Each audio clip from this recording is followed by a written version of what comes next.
Donc effectivement, la formation professionnelle pour nos salariés au GEC. Alors moi, je suis mandatée pour la formation professionnelle depuis une quinzaine d'années maintenant pour le SNEL. Et je suis ce qu'on appelle la tête de pont, puisque côté collège employeur, nous sommes les différentes OP, nous sommes là, ainsi que l'agricole. Et puisque tout ce qui se fait dans le cadre de la formation professionnelle, c'est toujours paritaire. Alors, on va reprendre ça ensemble. Alors, je mettais donc que s'investir dans la formation professionnelle, c'est toujours travailler de façon paritaire au sein de différentes commissions pour permettre aux établissements de former leur personnel. Parce que comme ça, vu la place de chef d'établissement, on a l'impression que la formation professionnelle, c'est acto, c'est un document qu'on remplit de temps en temps pour faire une demande. Mais il faut savoir derrière que la machine est extrêmement lourde et que ça ne se fait pas si simplement que ça. La formation professionnelle, ce sont différentes commissions dans lesquelles je participe. La commission paritaire nationale de la formation professionnelle, que je préside, puisque la présidence, elle est depuis longtemps chez le SNEL ou une organisation syndicale. La SPSP, section paritaire professionnelle. Et je vais expliquer un petit peu après, tout à l'heure, à quoi ça correspond. Là, du coup, c'est une organisation syndicale qui préside, mais je suis la vice-présidente. Une COC, commission opérationnelle des certifications, même chose, c'est une commission que je préside, les jurys des certifications et l'observatoire de branche. Donc ça fait une multitude de choses, de filtres par lesquels il faut passer pour pouvoir envisager la formation professionnelle des salariés. Nos partenaires, ce sont les autres organisations professionnelles, y compris l'agricole. On forme le collège des employeurs. À toutes les réunions, il y a toujours le collège des employeurs. Nous avons face à nous toujours les organisations syndicales. On est toujours dans la négociation. L'OPCO, qui est notre opérateur de compétences, c'est-à-dire ACTO. Et à un niveau bien moindre, la Caisse des dépôts et consignations, puisqu'il y a maintenant 3 ans, j'ai signé un accord avec la Caisse des dépôts et consignations, notamment pour l'utilisation du CPF. Et puis après, on travaille avec divers personnels de l'AFNOGEC, notamment le secrétariat technique qui est assuré par Aurélie Delgove à l'AFNOGEC, et puis Jean-René Lemeur, qui était jusqu'à présent le responsable du pôle social. Alors, la CPNEFP. De manière générale, la CPNE a pour rôle de promouvoir et de participer à l'orientation de la politique de formation de la branche. Alors, les principales missions, c'est promouvoir la formation professionnelle dans la branche, formaliser un cahier des charges et puis formuler des propositions sur les critères. Et donc, avec ces 3 principales missions, ces principaux axes, par exemple, vous avez entendu parler des CQP, CQP CVS, CQP EVS, CQP attaché de gestion maintenant. Donc, qui a fait les cahiers des charges? C'est nous, au niveau de la CPN. On fait le cahier des charges. On travaille du coup avec France Compétences qui va valider le cahier des charges. Et actuellement, on est en train de refaire le cahier des charges du CQP CVS. Et une fois qu'il va être revu et validé par France Compétences, le titre, si c'est accepté, va être modifié. Et les dates de validité du titre dureront au RNCP un petit peu plus longtemps. Donc, c'est effectivement nous qui faisons ce genre de choses. Alors, c'est vrai que ce n'est pas la présidente, ce n'est pas la vice-présidente.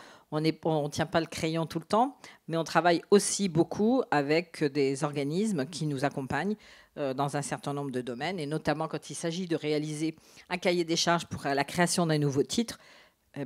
Voilà. Le titre d'attaché de gestion, par exemple, on a d'abord entendu un certain nombre d'attachés de gestion à travers la France pour savoir un petit peu qu'est-ce qu'ils faisaient dans leur mission. Et à partir de là, on a créé le titre avec un cabinet qui nous a aidés à créer le titre. La SPP, section paritaire professionnelle, réalise le lien entre la CPN, donc qui va donner les orientations au niveau de la formation professionnelle, qui va déterminer qu'est-ce qu'il faut qu'on mette en place, qu'est-ce qu'il faut créer, qu'est-ce qu'il faut penser, et l'OPCO, c'est-à-dire avec ACTO, afin de s'assurer de la bonne utilisation des ressources et des moyens de l'OPCO en lien avec les orientations stratégiques et la politique de branche. C'est-à-dire que nous, en CPN, on va donner les orientations de la branche, mais derrière, il faut les financer. Pour les financer, on reçoit de l'argent de France Compétences. Et France Compétences va allouer un budget à l'OPCO. L'OPCO, pour nous, c'est Acto. Acto, c'est 27 branches. Et le conseil d'administration de Acto, dans lequel nous sommes représentés, nous, collège employeurs, par le MEDEF, va distribuer les sommes à chaque branche. Donc, les 27 branches vont recevoir leur enveloppe. Et il faut qu'avec cette enveloppe, on réussisse à fonctionner l'année. C'était vrai il y a 15 ans ou 12 ans. On avait 18 millions. On avait 18 millions pour la formation. L'année dernière, on avait encore 7,9 millions. Et cette année, le budget, on ne l'a pas encore, puisque le budget de l'État a été validé très tard. Donc, France Compétences n'a pas encore reçu l'enveloppe du ministère du Travail. Et France Compétences ne nous a pas encore alloué le budget. Mais on sait d'ores et déjà que le budget sera de l'ordre environ de 3 millions. Donc, ça diminue tous les ans. Ceci étant, l'argent qui sert à payer la formation, c'est l'argent qui est collecté auprès des structures, des entreprises, etc. Et après, la répartition, elle est faite par le ministère du Travail. Donc, voilà. C'est comme ça que ça se fait. Et donc, quand on est en SPP, on a le budget qui nous est alloué, aussi bien pour les CFA, pour payer des apprentis, que pour, pas pour payer les apprentis, mais pour signer les contrats d'apprentissage de la branche, que pour la formation de nos salariés. Vous avez deux choses depuis l'année dernière. Vous avez l'URSSAF qui récupère vos cotisations. Si vous êtes voilà, vous allez verser vos cotisations. Et après, vous allez verser à Acto les 3,5%. Tout ça s'est mis ensemble, mais dans deux enveloppes différentes. Il y a la partie qui nous revient direct, que vous avez versée à l'URSSAF, qui nous revient, et ça, c'est l'enveloppe de France Compétences. Et après, l'argent que vous avez versé pour la branche Acto nous revient ce qu'on appelle l'enveloppe Capital Compétences. Et on gère aussi bien l'enveloppe Capital Compétences que l'argent qui nous vient de... Qu'est-ce que fait le ministère là? Vous avez dit c'est eux qui déterminent l'enveloppe. Parce que c'est lui, par l'URSSAF, qui récupère l'intégralité des sommes. Et ensuite, il alloue aux OPCO. Et ensuite, les OPCO allouent aux branches. Voilà, donc en fait, c'est descendant. Alors après la SPP, pour que vous ayez aussi la suite, la commission opérationnelle des certifications. Donc maintenant, on a plus de certifications.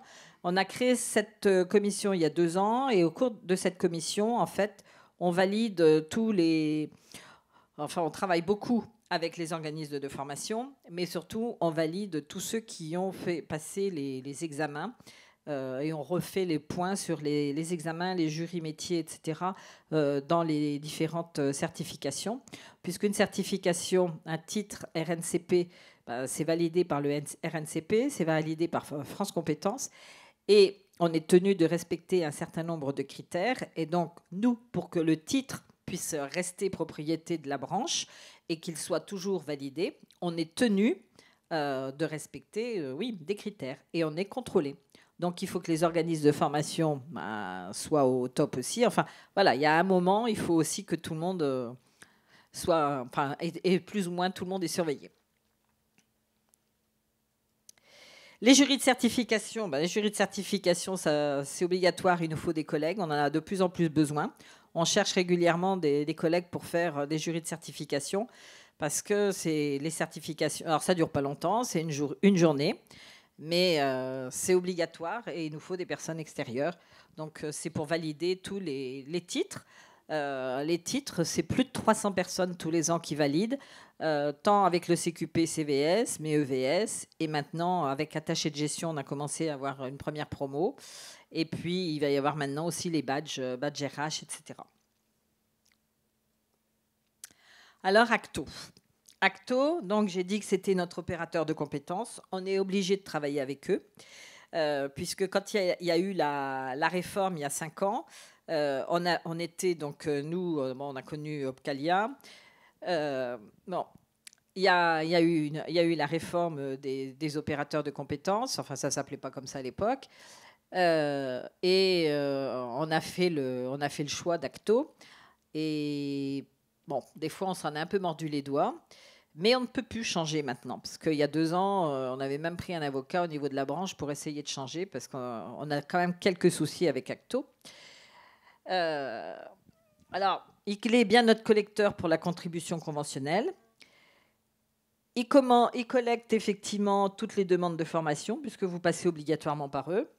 Et c'est aussi lui qui gère nos financements pour la branche, mais nous, on lui demande des comptes. Notre seule difficulté, c'est qu'on a beaucoup de mal à avoir des comptes. On a beaucoup de mal à avoir des comptes. Acto, il y a 2 ans, c'est pour ça qu'on voulait en partir, avait perdu 3 millions pour notre branche, une bagatelle. Là, je ne vous cacherai pas qu'on va voir la réunion de la semaine prochaine, mais ils étaient en février à 1800 dossiers de retard. Et je pense que là, ils ne sont pas plus ouverts, les dossiers. Donc, les établissements s'étonnent de ne pas avoir de retour. Les établissements s'étonnent de ne pas avoir de retour de prise en charge. Mais en fait, ils ne font pas le taf. Leur excuse maintenant, si on n'a toujours pas le budget. Donc, comme on n'a pas le budget, on ne fait pas. Voilà. Mais Acto, c'est une très grosse machine. Comme il y a 27 branches, effectivement. Alors, les formations qui ont été mises en place par la branche, il y a le CQP-EVS, le CQP-CVS. J'insiste là-dessus parce que le premier qu'on a mis en place, c'était il y a 10 ans, c'est le CQP-EVS, éducateur de vie scolaire. En fait, on s'était dit qu'il y aurait environ 150 salariés à 200 salariés tous les ans qui partiraient en formation sur ce titre. Et quand on a mis en place quelques années plus tard le CQP-CVS, coordinateur de vie scolaire, on se disait entre 75 et 100. Or, le CQP-EVS, il est très peu demandé et tout le monde fait le CQP-CVS. Et on se retrouve que l'on recale des gens au CQP-CVS parce qu'ils n'ont pas les capacités attendues déjà sur un CQP-EVS. Parce que tout le monde regarde la fin de la ligne, à savoir la rémunération, puisque quand on fait le CQP-CVS, on est obligé d'être classé selon les accords de branche qui ont été passés. Et donc, tout le monde se dit, je monte en compétences et c'est bon. Mais monter en compétences, c'est une chose, mais il faut en avoir les capacités, puis il faut en avoir les aptitudes. Or, actuellement, ce n'est pas tout à fait ça. Et on recale des salariés au CQP-CVS et ils n'arrivent pas à comprendre. Mais il y a des choses de base. Ils ont un certain nombre d'épreuves d'examen. Et comme ces épreuves, elles ne sont pas réussies, de toute façon, voilà. Alors, c'est ce qu'on impose, c'est que lorsqu'ils n'ont pas le niveau, de faire des blocs, au moins des blocs validés de VS.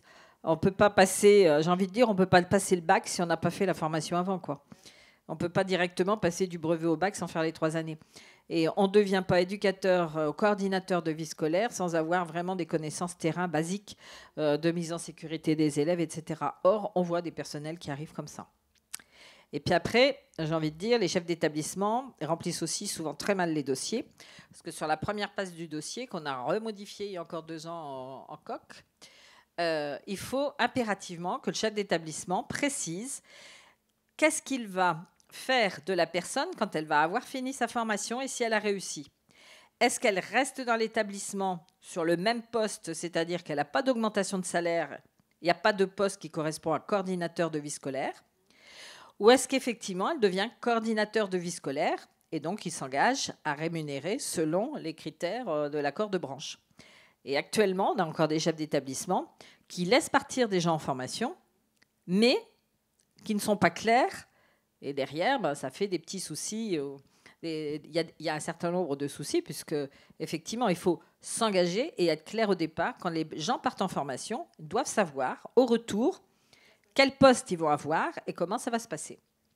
Alors après, et j'ai volontairement pas fait mon exposé par rapport à ça, c'est sur la prise en charge des formations. Parce que régulièrement, on envoie des documents, et là, on a un document de plus de 30 pages qui vous a été envoyé l'année dernière, mais je pense qu'il y a beaucoup de collègues qui l'ont perdu dans leur boîte aux lettres, qui s'appelle « Formaliser un départ en formation ». Ce document-là, vous retrouvez, il est que par mail, hein. Il n'a jamais été tiré en papier. Parce que vous avez un certain nombre de choses dedans où vous allez et vous cliquez et les informations sont toujours actualisées. C'est-à-dire que les décisions, par exemple, qu'on a prises, nous, Au niveau de la prise en charge, on a augmenté par exemple à 50 € la prise en charge de la formation, du CQP, attaché de gestion. On est monté à 50 € de l'heure de prise en charge. Bon, ça a été une décision qui a été prise au mois de février. Parce qu'effectivement, on est à 35 et sur ce type de profession, les coûts horaires sont plus élevés. Donc, on est passé à 50.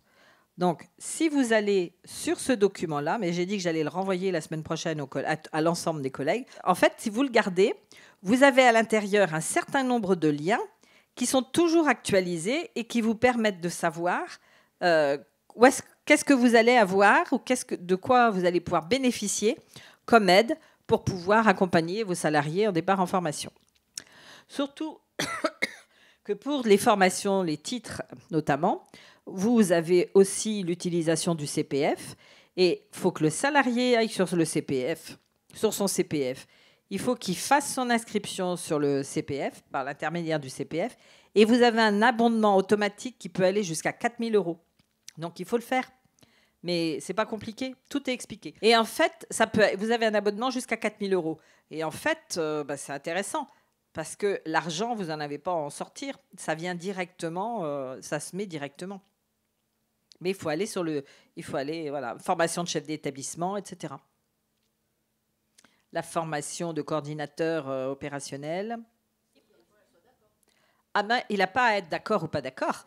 Parce que ce compte est alimenté quelque part par une partie de vos cotisations aussi. On n'est plus sur le DIF où on faisait ce qu'on voulait. On pouvait faire du macramé, c'était l'exemple qui revenait le plus, ou aller faire un stage yoga. Ça, vous êtes libre. Mais à partir du moment où c'est un stage qui est fait ou une formation qui est faite sur un temps de travail, vous pouvez exiger du salarié qu'il le fasse. Il utilise son CPF. S'il refuse d'utiliser son CPF, faut lui dire, nous, on ne paiera pas, puisque avec votre CPF, j'ai des aides, parce que les aides, vous les aurez que s'il utilise son CPF. Donc ça, il faut le dire.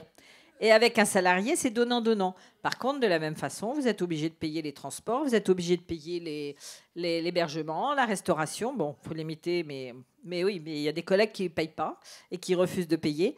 Et c'est obligatoire. Voilà, c'est le code du travail, il faut respecter. Les remboursements kilométriques, ça reste à la charge des établissements. Kilométrique, hébergement, repas. Non. Chaque établissement fait ce qu'il veut. Après, il faut être modéré par rapport au lieu. Enfin, voilà, c'est vrai que si vous envoyez un salarié à Paris puis que vous lui dites chambre maximum 50 €, il n'en trouvera pas beaucoup, quoi. Par contre, effectivement, il faut peut-être aussi lui dire, faut essayer de voir avec les Airbnb, on arrive à trouver des choses un petit peu moins chères dès qu'on sort un petit peu du Paris-Centre. Après, il y a quelques hôtels qui sont référencés comme étant moins chers. Puis, il faut aussi réserver très longtemps à l'avance, pour le coup. Et puis, même chose pour les repas. Quand on envoie à Paris, quand on mange pour 18 €, il faut les trouver. Hein. Moins de 20 €, c'est compliqué. Et encore plus compliqué le soir. Donc, des fois, il y en a qui mangent un sandwich le midi. Et puis, le soir, ils mangent...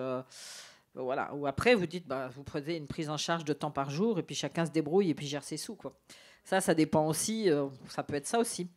Voilà. Mais c'est vrai, le document formaliser votre départ en formation, c'est vraiment ce document-là qui est la base, la base dans notre métier et qui est important d'avoir pour tous les collègues parce que vous avez toutes les explications, mais il est sous-utilisé.